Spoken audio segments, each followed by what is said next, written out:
Halo teachers, welcome back di Kotex alias Kopen Tech Center. Podcast yang ngebahas hal seru mengenai dunia perpajakan dan kehidupan kampus dari sudut pandang mahasiswa. Aku Tia dari akuntansi 60 yang akan menemani teman-teman pada Kotex kali ini. Nah, hari ini aku super excited banget teman-teman. Kenapa? Karena hari ini kita bakal kedatangan narasumber yang super amazing banget, dimana mereka sudah lebih terdahulu terjun langsung ke dunia kerja lewat program magang di kantor pajak nih. Nah, pas banget buat aku angkatan 60 yang sebentar lagi bakal magang. Ya kan? Jadi buat teachers, apalagi angkatan 60, stay tune ya. Nah, hari ini kita bakal ngobrol santai bareng Kak Ajeng dan Kak Diah mengenai gimana sih rasanya magang di kantor pajak yang katanya sih struggle banget ya Kak ya. Tapi apa bener se-struggle itu? Yuk langsung aja kita sapa.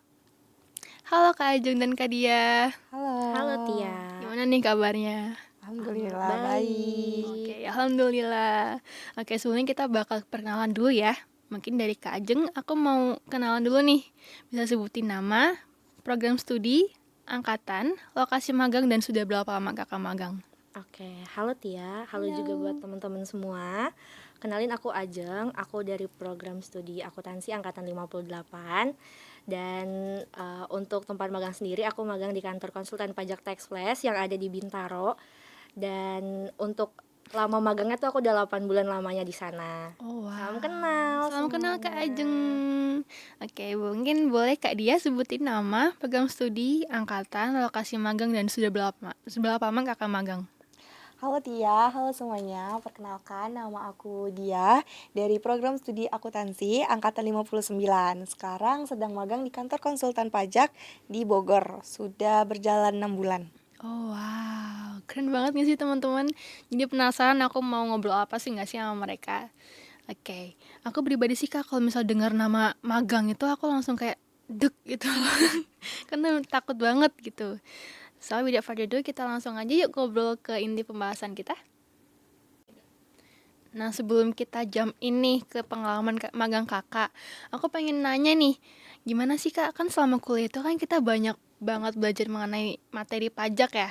Nah menurut kakak tuh materi apa sih yang paling kepake waktu mulai magang di kantor pajak? Apakah semua materi yang kita pelajari itu kepake atau justru malah enggak kok ada satu materi yang ya bisa lah gitu. Mungkin boleh dari Kak Ajeng dulu. Oke. FYI itu sebenarnya aku bukan di kantor aku nih, aku tuh spesialisnya di sengketa pajak sama di transfer pricing documentation. Jadi kalau misalnya kayak pajak dasarnya kayak PPN, PPh gitu sebenarnya aku nggak secara langsung ngurusin kayak gitu yang kayak compliance gitu. Tapi kalau misalkan materi pajaknya kan kita ada belajar pajak yang skala Indonesia, ada juga yang pajak internasionalnya. Nah, mungkin spesialisnya aku di pajak internasionalnya yang kepakainya gitu sih. Wow, keren banget. Berarti emang berdasarkan bidangnya ya Kak ya? Benar. Oke, berarti kalau dari Kak Dia gimana Kak? Kalau aku itu yang PPh pajak penghasilan. Nah, itu aku ada tuh tugas-tugas kayak pelaporan PPh pasal 21, 23. Nah, itu tuh ada. Terus kita juga belajar kayak dasar-dasarnya kayak SPT, terus tahu NPWP diganti dengan apa, terus juga harus tahu perhitungan-perhitungan dasar-dasar dari perpajakan. Oke, berarti kalau gitu kita tetap harus belajar Iya. dengan giat berarti ya. Kita nggak tahu nanti kita bakal pakai yang mana Iya, gitu ya. Oke. Aku mau nanya nih Kak. Sebelum mulai magang, ekspektasi Kakak tuh kayak gimana sih waktu mau kerja di kantor konsultan pajak itu? Apakah menyeramkan atau justru malah fun gitu? Boleh dari Kak Dia dulu? Kalau aku tuh mikirnya dari awal aku masuk, aku mikir konsultan pajak itu kayak kaku nggak sih? Terus pasti serius karena kan dia klien-klien, terus juga aku juga belum tahu kan kliennya dari apa aja, dari bidang apa. Nah, itu pasti paling banyak tuh hitungan-hitungan kan. Menurut aku cukup tegang sih awal mulai aku di magang itu. Oke, baik-baik. Kalau dari Kak Ajeng gimana nih Kak? Hampir sama kayak dia, tapi aku tuh mikirnya di awal-awal nggak seseram itu sih, karena basicnya karena sebelumnya mungkin sebelum di kantor konsultan pajak tuh aku udah magang juga di kantor swasta lain gitu, ngurusin pajaknya juga, dan aku ngerasanya pajak tuh kan kayak dia bukan bukan pekerjaan yang monoton itu aja yang dikerjain setiap hari menurut aku ya. Jadi aku ekspektasinya ya dari awal tuh udah kayak yang kayaknya seru deh kalau misalkan di konsultan pajak, apalagi konsultan pajak yang emang menurut aku relasinya tuh kita nggak akan ketemu sama satu dua orang doang kan di sana, kita pasti ketemu sama banyak orang dan banyak klien dan orang-orang baru, kadang kita juga ketemu sama anak orang rekanan gitu kan. Jadi ekspektasi aku tuh kayak oh pasti seru banget nih di sini nih, pasti kayak setiap hari kayaknya beda-beda deh yang dikerjain gitu, nggak monoton. Menurut aku gitu sih. Oke, berarti aku bisa lihat nih ada dua POV yang beda. Tapi mungkin berarti emang seru kali ya kalau kita nggak tahu nanti kita bakal gimana kerjanya. Oke. Nah, tapi setelah dijalani nih Kak, realitanya gimana? Apakah menantang atau malah lebih santai dari yang dipikirin? Mulai dari Kak Ajeng. So far kalau di konsultan pajak aku lebih santai sih dia. Kayak apa ya? Memang di sana tuh ada beberapa senior aku, tapi dia ya oke lah nggak senioritas juga dan dia mau ngajarin gitu. Jadi menurut aku kerjaannya juga yang kayak santai banget kayak gitu, terus juga asik, seru banget karena kan namanya pajak kan kita tahu ya banyak perubahan peraturan gitu ya.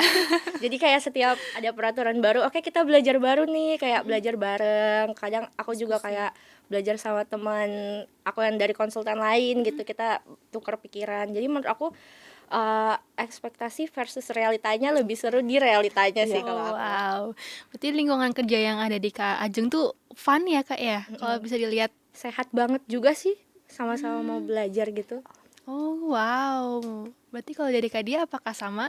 Kalau dari aku mungkin awalannya aja sih yang benar-benar kayak apa takut ya. Tapi setelah dijalani rupanya nggak seburuk itu. Soalnya kita juga kan di kantor konsultan ini tuh staffnya cuman 4 dan cewek semua. Jadi kan kita gampang ya buat bonding, Iya, terus juga iya. kita gampang banget buat jalan-jalan ke sini atau kemana-mana gitu kan. Terus juga kalau misalnya ada kayak peraturan baru nih. Nah, kita tuh sering ngumpul di ruang rapat buat diskusi. Nah, kebetulan pemilik dari konsultan ini perempuan kan, ibu. Dan ibunya tuh gaul banget. Jadi kayak ya udah kita Seru jadi banget. kayak udah seumuran aja semuanya jadinya. Kayak ternyata tuh nggak seburuk itu kok, nggak semenegangkan itu. Oh, Setelah wow. dijalanin santai. Oke, Alhamdulillah. alhamdulillah ya Kak ya. Berarti semuanya itu cewek semua di situ. Iya, cewek semua. Seru banget. Oke, oke. Nah, selama magang nih Kak, Kakak biasanya dapat tugas kayak gimana sih? Ada nggak sih job desk yang awalnya tuh Kakak kayak, aduh bingung banget, aku nggak tahu nih apaan. Tapi justru malah setelah Kakak kerjain, Kakak malah dapat insight baru dari job desk tersebut gitu. Boleh dari Kak Dia dulu? Untuk tugas pertamaku malah ke akuntansi. Karena aku disuruh ngejurnal, bikin laporan keuangan, terus masukin pencatatan pengeluaran. Nah, kebetulan tuh kliennya dari dagang, perusahaan dagang. Nah, jadi lumayan, kalau itu kan kita akuntansi udah belajar ya. Tapi pas di pertengahan aku baru nih belajar tentang SPT, pelaporan SPT, PPh pasal 21. Terus juga kadang aku disuruh nyetorin uang ke bank, bayar pajak dari Wow. klien kayak gitu. Nah, aku tuh pernah ke bank tapi uangnya kurang. Iya, aku panik banget kayak uangnya kurang. Kak, ini gimana kok uangnya kurang? Rupanya tuh si kakak banknya itu yang bilang gini, ini tuh udah ada dendanya. Jadi aku nggak tahu kalau misalnya tanggalnya tuh udah lewat, jadi udah kena denda. Jadi di situ untungnya aku ada ATM, aku pakai kartuku dulu. Ada satu hal yang emang Kakak tuh di luar kendali gitu ya Kak ya? Oke, oke, oke. Kalau dari Kak aja gimana tuh Kak? Kalau dari aku sendiri mungkin pas di aku kan sebenarnya pajak internasional tuh cuma belajar sekilas doang, dan pas aku pas aku magang di konsultan pajak kayak langsung dikasih tentang transfer pricing documentation, terus aku kayak buat itu kan. Awalnya aku juga nggak tahu ya gimana sih cara buatnya, isinya apa juga kan, kayak aduh masih belum kebayang gitu kan, sampai akhirnya aku ngerjain itu. Terus dari situ kayak ke challenge gitu loh, karena kan dia kan nggak ada spesifik implisit peraturan tuh yang bilang Tipidok yang benar tuh gimana sih gitu. Jadi di situ tuh kayak bener-bener belajar baru dan juga kayak insight baru juga sih, karena kan kalau bikin Tipidok itu kayak kita tuh harus kenalin kriteria si perusahaannya, dan kita harus menganalisis industrinya gitu. Misalkan kayak dia bergerak di bidang perikanan, kita harus tahu nih industri perikanan di tahun itu tuh gimana sih, kayak apakah ada peningkatan atau penurunan kayak gitu. Terus sama belajar juga tentang ekonomi secara globalnya gitu, di ekonomi global nih lagi ada apa gitu, atau ekonomi Indonesianya tuh lagi kenapa sih gitu. Nah jadi kayak oh ternyata pas aku berkecimpung di sini, oh kita harus tahu juga ya, di sekitar kita tuh ada apa gitu, dan lagi kondisinya tuh lagi gimana, terus baru kita analisis kayak gitu sih kalau di aku. Oh, wah, berarti cakupannya luas banget ya, Kak ya? Ya karena mungkin pajak internasional juga kali ya, jadi kayak cakupannya luas Dan gitu. semuanya ngaruh gitu ya? Bener banget. Oke. Nah, tapi setelah Kakak magang nih, dari yang aku dengar cerita dari Kak Ajeng dan Kak Diah, hal apa sih yang paling Kakak rasain dari diri Kakak yang paling berubah gitu? Entah itu dari cara kerja, mindset, ataupun dari hal kecil sekalipun. Mungkin boleh dari Kak Ajeng dulu. Kalau dari aku kayaknya dari mindset aku sih, karena jujur setelah aku magang tuh aku jadi bikin perbedaan lah, dunia pekerjaan sama dunia kuliah tuh bedanya apa sih gitu. Karena dunia pekerjaan itu aku nggak cuman bertemu sama yang seusia aku, tapi aku sama yang lebih tua dari aku, lebih dewasa dari aku gitu. Mindset aku di situ berubah. Oh ternyata ya dunia ternyata seluas itu ya. Terus kita jadi lebih bisa mikir panjang sih di magang tuh ya. Kita nggak bisa kalau misalnya kita mau ngelakuin sesuatu, kita harus mikirin dulu resikonya apa ya, jangka panjangnya. Karena kita nggak bisa gegabah ngambil keputusan juga. Itu salah satunya juga sih. Terus bikin aku jadi lebih jadi orang yang lebih teliti gitu. Dulu tuh aku kayak ceroboh banget gitu loh, tapi karena aku magang di sini yang emang ada ketepatan, kayak kan Tipidok tuh isinya tulisan gitu ya, terus kayak kita harus aware sama kayak typo gitu atau salah hitung gitu. Jadi kayak ya bikin aku jadi lebih teliti juga. Oke. Kayak gitu sih. Oh, berarti emang berpengaruh besar dari ke hidup Kakak gitu ya, Kak ya? Benar banget. Dari cara berpikir, habis itu cara kerja, bahkan mungkin lebih disiplin gak sih Kak kalau kerja itu malah kita harus tank di jam itu, atau malah justru lebih awal dari pekerja yang lain biasanya, atau gimana Kak? Kalau aku sih lebih tepat waktu juga sih, karena kan Hmm. atasan aku tuh kebetulan dia kan pernah kerja di DJP gitu ya. Oh. Kayak dia tuh mantan yang kerja di DJP gitu. Kita tahu juga DJP tuh bener-bener yang tepat waktu gitu kan. Jadi dia tuh sangat-sangat tepat waktu juga. Jadi bikin aku juga jadi pintar manage waktu, karena kayak udah tahu nih jam segini tuh aku harus ngapain gitu. Dari setelah magang di sana sih aku baru kayak bisa bener-bener ngatur waktu buat aku sendiri, dan itu juga berpengaruh ternyata bukan buat jam kerja doang, kayak buat di rumah juga tuh, kayak buat ngatur waktu skripsian juga jadi berpengaruh gitu, dan sangat membantu sih buat aku ya. Gitu Jadi sih, punya Tia. target setiap jamnya harus ngapain gitu ya Kak ya? Bener banget. Oke. Mungkin kalau dari Kak Dia gimana Kak? Apakah merasakan yang sama kayak Kak Ajeng, atau malah justru lebih wow gitu? Nggak sih, kalau aku dari cara kerja aja sih yang Kak Ajeng bilang, kayak lebih teliti, terus lebih rapi gitu-gitu. Nah, karena kalau di konsultan ini tuh si ibu tuh nggak punya kayak aplikasi khusus untuk kayak data-data tuh nggak punya aplikasi khusus gitu. Nah, dia bener-bener pakai Excel, semuanya Excel gitu. Jadi kalau misalnya kita rekening koran tuh kan kadang kalau perusahaannya lumayan gede, itu kan rekening korannya kayak 100 lembar, lebih dari 100 kayak gitu kan. Nah, itu kan perlu dijurnalin kan. Kadang kita megang satu orang satu klien gitu-gitu satu bulannya.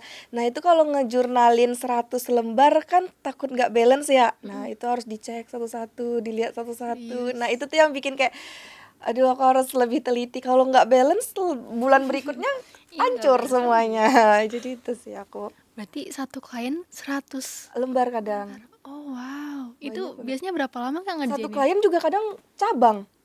Ada cabangnya lagi. Oh iya, bener. Bisa satu klien cabangnya 7. Terus kita nanti megang 4 daerah, aku 4 daerah, temanku 3-nya gitu-gitu.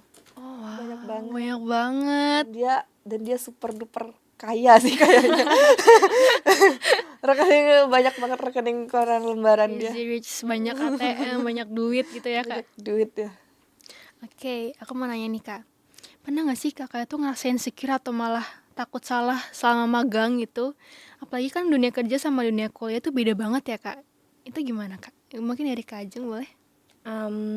Kalau buat aku sih kayak awal-awal aja sih, kayak bener-bener emang kayak takut salah kayak gitu, takut kayak udah disuruhnya A, takutnya aduh kayaknya hasilnya tuh yang aku kerjain tuh nggak sesuai ekspektasi mentor aku deh kayak gitu.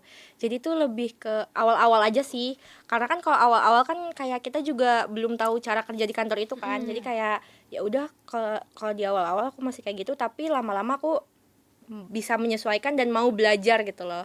Mau belajar kayak cari tahu dulu gimana cara kerjanya dari senior aku, dari temen sesama magang aku gitu. Jadi kayak ya makin kesini sih bukannya makin insecure, malah kayak ya udahlah, udah pede nih karena kita udah tahu kan kayak oh atasan kita maunya kerjaan tuh yang kayak gini loh kayak gitu. Dan so far di sana tuh kalau misalkan aku magang tuh atasanku selalu kayak ngasih tahu hasil kerjanya tuh yang diharapkan tuh apa, dan dia tuh ngasih tahu juga saya suka sama orang yang kayak gini kayak gini kayak gini. Jadi dia udah ngasih tahu gitu dari awal, jadi kita bisa prepare gitu. Buat diri. Jadi kita nggak salah nangkep juga. Ya awal-awal aku juga mungkin kayak ada salahnya, ada salah nangkepnya, kayak insecure juga karena teman magang aku ternyata bukan apa ya dari universitas bagus juga, Trisakti gitu. Jadi kayak awal-awal ya kayak gitu sih, cuman kayak makin dijalanin kayak bisa lah beradaptasi Iya, gitu. Berarti emang masa pengenalan tuh masa tersulit berarti ya Kak? Atau Bener banget. ya bener. Emang kita harus tahu dulu nih lingkungan kerja kita kayak gimana gitu. Kita harus menyerap adaptasi lagi. Oke, I see. Kalau dari Kak dia gimana Kak? Takut salah itu apalagi aku ya, maksudnya kita cuman berempat dan itu semua juga yang kayak aku anak magang, terus ada lagi sih anak magang lagi, cuman kayak susah aja kadang berdiskusi sama ibunya langsung. Jadi kita ada mentor, ada yang staff yang iniin aku, tanggung jawabin aku. Nah kadang nanyain ke kakak itu juga, kadang dia pernah aku bikin laporan terus katanya salah semua. Aku kayak apa yang salah, kan namanya juga pertama ya, jadi aku kayak aku harus belajar. Jadi aku bener-bener cari tahu lagi aku kesalahannya di mana. Untungnya si kakak itu mau sih ngasih tahu aku, jadi aku bisa belajar dari kesalahanku. Jadi menurut Kakak bener-bener harus. Iya, iya harus sabarnya seluas. Tapi emang takut banget sih aku kalau Iya. jadi kakak juga takut banget itu. Ya ampun, itu satu laporan keuangan satu perusahaan. Pas itu kayaknya untungnya bukan perusahaan besar sih, kayak perusahaan klien kecil, ya kecil, terus aku disuruh bikin gitu kan. Aku sih ya aku dengan pedenya apa yang aku apain ya udah gitu kan. Rupanya ada perlu disesuaiin, terus ada perlu yang diiniin. Nah, aku nggak paham tuh di situ. Baru diajarin. Ya pertama kali juga sih sebetulnya. Berarti kalau dari Kak dia masa pengenalan itu berapa lama Kak? 2 bulan, sebulan deh kayaknya. Sebulan. Buat tahu kita karakter satu sama lain ya. Terus ibu maunya gimana, kakak mentor aku mau gimana, teman-temanku yang seumuranku gimana, kayak gitu. Berarti dari masing-masing kantor, baik itu Kak Ajeng atau Kak dia, biasanya ada nggak sih Kak kayak evaluasi dari mentor masing-masing, kayak kamu tuh kerjanya harusnya kayak gini loh, harusnya kayak gini loh, atau malah gimana Kak? Mungkin dari Kak Ajeng boleh? Kalau aku di awal tuh udah dipeta-petain gitu loh. Kayak kan aku kan di sana tuh magang tuh berempat ya. Dan kita dibikin 2 tim gitu. Jadi kayak ada tim yang sengketa dulu nih, ada juga yang transfer pricing dulu nih. Terus nanti di switch kayak gitu. Oh. Jadi kalau dia tuh emang udah kayak dikasih nih listnya, dan apa dari mentor aku tuh punya lagi yang kayak bawahannya. Nah kita tuh belajar sama bawahannya. Jadi di sana tuh kayak kita nggak bisa ngasih langsung hasil kerja kita ke atasan kita kalau kita belum Di-cross-check sama yang itu. gitu, di-okein sama senior kita. Jadi kayak gitu. Jadi mungkin lebih ke apa ya, minim banget kesalahannya gitu loh, karena ya dari senior tuh udah bener-bener yang kayak oh dari kerjaan kamu tuh kayaknya masih kurang ini deh kayak gitu. Jadi pas udah sampai ke atasan tuh udah bener-bener hasil yang perfect gitu, yang si atasan aku tuh mau kayak gitu. Oke, I Gitu see, I sih. see. Kalau dari Kak Dia biasanya ada evaluasi gitu nggak sih Kak? Evaluasi tuh ada, tapi kan namanya kita juga udah berempat, terus kalau kakak kan ada ya tim-timnya nih kan. Kalau aku kan bener-bener yang langsung yaudah ke mentorku, karena mentorku tuh udah megang semuanya lah, kayak udah tangan tekanannya lah gitu kan. Nah jadi tuh aku apa-apa harus ke dia. Kalau misalnya kayaknya kak ini udah bener belum ya, nanti dia kasih tahu. Nah terjadinya kesalahan itu kan dibenerin sama dia. Terus juga ada staff satu lagi yang eh, di atas aku 2 tahun kayaknya, dia juga masih kuliah, terus kayak ngajarin aku, kayaknya biar kamu nggak salah tuh nyarinya di sini, selalu ngingetin karena kebetulan dia duduknya sebelahku kayak gitu. Ngevalnya tuh sih kayak gitu aja sih. Oh, oke, oke, oke. I see, I see. Nah, tapi dari pengalaman kakak nih, apakah kakak udah tertarik buat terus berkarir di bidang ini, atau malah kakak justru pengen coba hal baru, entah itu ke audit, atau malah ke kementerian mungkin? Dari Kak Dia boleh, silahkan. Kayaknya aku bakal lanjut dan suka sama si pajak ini, Oh, karena sebetulnya dari awal aku gak begitu berminat, mungkin aku juga dikasih cobaannya dari situlah ya gitu kan. Aku nggak minat sebetulnya dari pajak, aku sama sekali nggak minat, dan bahkan nggak kepikiran kalau misalnya aku harus terjun dan suka sama si pajak ini sekarang.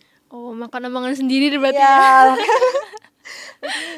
Nggak suka. Terus juga kalau misalnya mau pindah ke akuntansi atau audit, kayaknya untuk sekarang belum dulu deh. Aku masih mau pajak dulu, mau lebih dalam pajaknya tuh gimana sih gitu. Oke, I see. Berarti mau mendalami Iya, mau lagi ya. mendalami lagi. Keren, keren, keren. Kalau dari Kak Ajeng gimana, Kak? Oh, kalau dari aku sebenarnya aku kayaknya bakalan tetap explore pajak dulu, baru aku mau explore ke yang lain, karena kayak pajak kan ilmunya luas gitu ya, cakupannya tuh luas. Mungkin aku udah dapet yang kayak sengketa pajak, ngurusin pemeriksaan keberatan banding, aku dapet transfer pricing documentation, tapi kan aku belum kayak tahu nih yang kayak compliance-nya gimana pajaknya ya, ngurusin kayak PPN, PPH, pengkreditan, pelaporan kan aku tuh belum ya, aku belum pernah nyobain di sana. Jadi mungkin aku bakal explore lebih dalam dulu di pajak. Kalau misalkan kayak udah, baru nih aku explore lagi ke mungkin ke akuntansinya, mungkin ke audit keuangannya. Karena kan aku udah nyobain nih audit pajak tuh gimana. Jadi mungkin kayaknya perlu nyobain juga nih sama audit Iya. keuangan, kayak bisa nge-compare gitu loh, perbedaannya apa ya kalau misalnya audit pajak sama audit keuangan itu, kayak gitu sih kalau aku. Berarti sama-sama mau mendalami dulu ya. Udah agak nyaman katanya nih. Oke. Nah, berdasarkan apa yang aku dengar-dengar nih ya, Kak. Kalau misalnya dari pengalaman Kakak nih, kalau dari Kakak mau ngasih nilai 1 sampai 10, bakal ngasih berapa, Kak? Buat magang di kantor pajak ini, Ya. buat aku 1 sampai 10 9 sih kayaknya. Oh. Itu karena memang seseru itu kali ya. Jadi kayak ya kalian semua harus cobain sih guys. Oke, dari sudut pandang pajak lovers tuh seru banget teman-teman. Jadi harus cobain ya. Kalau dari Kak Dia gimana, Kak? 9 juga dong. Karena emang bener-bener apa ya, setelah dijalanin, oh pajak tuh kayak gini ya, menyenangkan. Kayak kita tuh tahu kayak susahnya nungguin korteks, lemot kayak gitu-gitu. Nah terus belajar baru lagi pajak, peraturan baru ini kayak seru. Yang kata Kak Ajeng tadi tuh, dia tuh luas. Nah aku mungkin udah belajar kan di bagian SPT gitu-gitunya. Nah aku tuh pengen kayak Kak Ajeng, kayak ke internasionalnya lebih luas lagi gitu. Oke, I see. Oke, tinggi-tinggi banget nilainya ya Allah. Aku mau nanya nih Kak. Jadi menurut kakak sekalian nih, kakak sekalian, menurut Kak Aji dan Kak Dia, skill apa sih yang paling dibutuhin mahasiswa waktu mau magang? Biar kita tuh bisa survive gitu loh Kak di tempat magang. Ini pertanyaan yang sangat amat kena banget buat aku nih. Itu gimana Kak? Biar kita tuh nggak, aduh aku takut banget buat magang. Itu cara kita ngatasin gimana Kak?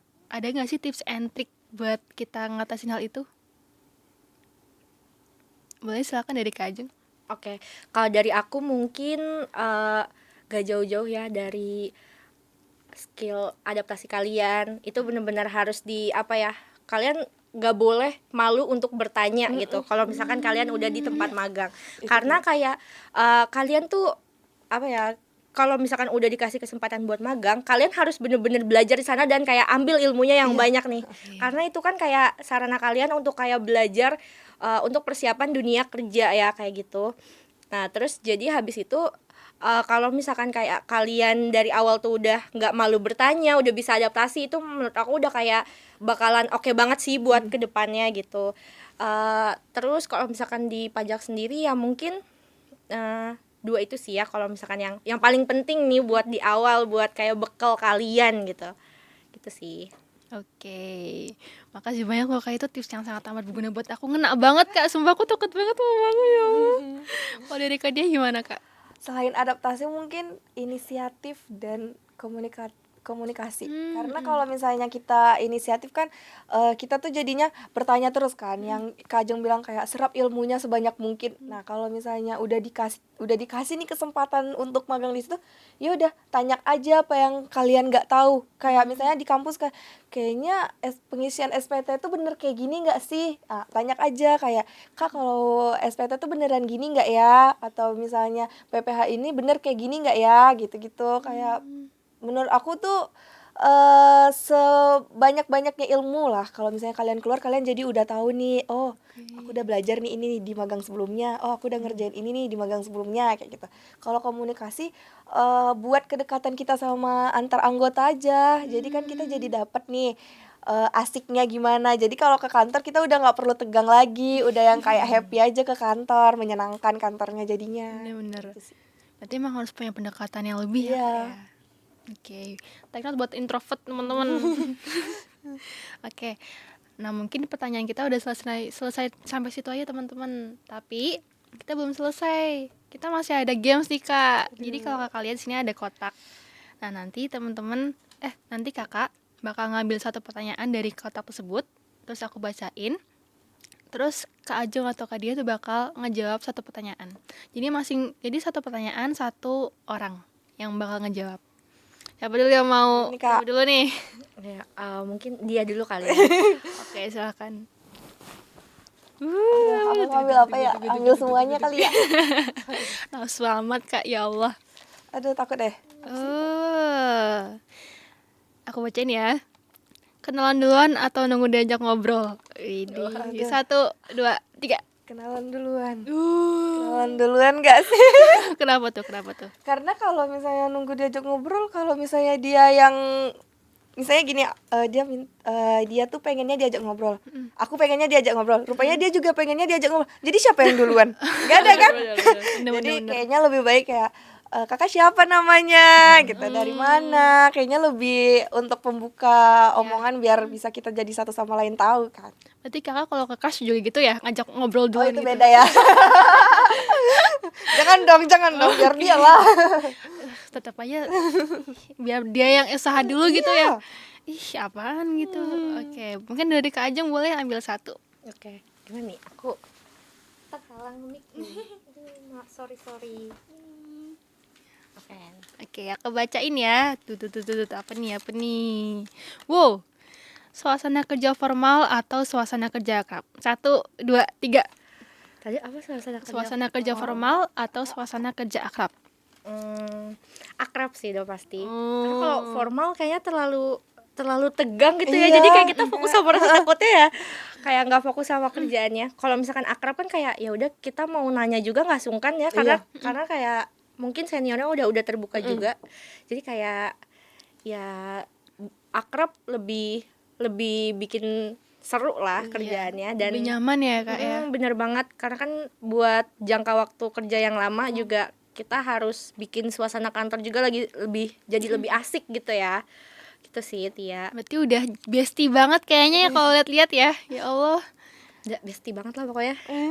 udah jadi teman curhat juga kan. Iya bener. Nah kita tuh jadinya bisa curhat sama apa aja, kayak misalnya kita hari ini, Kak tadi aku kayak gini, kayak semuanya aja kayak bisa jadi kayak kehidupan hanya pendapat aku mungkin pendapat Shopee nih enak bagus ya, Kak, ini gitu. bagus banget, beli botol air minum, Kak bagus dari merek ini atau merek ini ya Kak, nanti bakal dikasih tahu kayak gitu. kayak beli kopi di sini apa lebih enak beli kopi di sini ya Kak, kayak gitu. Jadi pembahasannya nggak cuma Iya, kerja nggak cuma doang kerja kan. doang. Kehidupan dewasa yang sebenarnya Iya, gitu. kehidupan dewasa yang sebenarnya, bener. Oke, ya Allah seru banget. Oke, mungkin gamesnya udah selesai sampai situ aja sih Kak. Gimana nih perasaan Kakak setelah kita podcast pada hari ini? Apakah seru? Apakah Kakak mau datang ke sini lagi atau gimana nih? Dari Kak aja gimana nih Kak? So far seru sih. Jadi maksudnya aku bisa bagi cerita buat teman-teman yang mungkin lagi mempersiapkan diri untuk magang, apalagi di konsultan pajak gitu ya, yang menurut teman-teman mungkin kayak ekspektasinya wah serem, wah takut Iya, gitu. itu. Tapi percayalah guys, kalian tuh nggak akan bisa bilang itu tuh seru atau asik gitu kalau misalnya kalian tuh emang belum nyobain gitu. Iya, Jadi kalian harus cobain dulu, nanti baru kalian rasain deh gitu. Rasanya tuh kayak gimana sih, asik gak sih gitu, sesuai sama apa yang kita omongin sekarang gak sih, kayak gitu. Iya, betul. Kalian harus lihat ya, terpancar juga muka kita, kalau muka kita tuh happy banget. Happy banget. Kalau misalkan kita di konsultan pajak gitu ya. Jadi buat teman-teman semua jangan takut buat nyobain deh gitu. Ini sisi cerah dari kerja di kasus. Nggak tahu kalau dark side-nya kayak gimana ya teman-teman. Oke, Kak Dia mungkin gimana hari ini? Happy sih, maksudnya aku juga bisa bagi-bagiin kan pengalaman aku di konsultan pajak. Nggak seburuk itu, pajak nggak semenegangkan itu kayak kalian di kampus, nggak semenegangkan itu kok guys. Kayak seru, apapun udah apa aja nanti kayak oh kayak gini ya, oh ternyata kayak gini ya, semua itu pertanyaan-pertanyaan yang kalian takuti itu semua kayak oh ternyata nggak seburuk itu. Nah pokoknya tuh seru banget, kalian harus ke pajak sih kalau kataku. Berarti rekomendasi banget ya pajak ya. Rekomendasi banget Daripada pajak. semua bidang akuntansi yang ada. Nggak juga sih. Karena itu kita belum cobain juga ya, jadi kita belum nggak bisa cobain, ngomong jadi kita nggak nih. bisa ngomong kayak gitu. Tapi berarti emang rekomendasi banget pajak ya. Apalagi duitnya banyak nih. Waduh, itu mah nggak bisa bilang ya. Itu kalau saya kayaknya yang punya deh yang banyak. Kita mah ya udah duit ngalir kalau buat Iya, gede ya. heeh. Wah seru banget nih obrolan kita pada pagi hari ini. Ya Allah, makasih banyak Kak Ajeng dan Kak Dia atas sharingnya yang sangat super insightful banget. Dan pastinya sangat bermanfaat banget nih buat aku dan teman-teman teacher sekalian. Apalagi bener banget buat anak-anak 60 yang bentar lagi mau magang, ya Allah. Catet nih, masuk daging semua teman-teman, daging semua. Semoga setelah dengar podcast ini kita jadi lebih siap dan gak takut buat menghadapi dunia kerja. Oke, so jangan lupa like, share, dan subscribe YouTube Tech Center Sekolah Vokasi IPB dan tungguin episode Kotek selanjutnya. Aku, Tia, pamit undur diri. Bye-bye! Bye.